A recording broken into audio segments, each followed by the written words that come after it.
Here at GreenTech, we hope you're thoroughly enjoying your pureAir product and all of the benefits it brings to your home.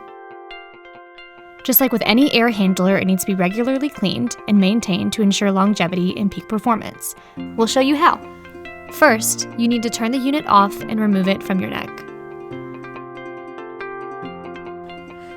Spray a small amount of canned compressed air into the top of the unit to dislodge any particles that may have adhered to the ionizer electrode.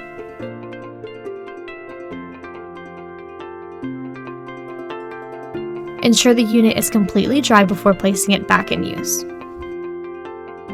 We recommend that you perform this procedure at least once per month to ensure that your pureAir is giving you the desired results for years to come.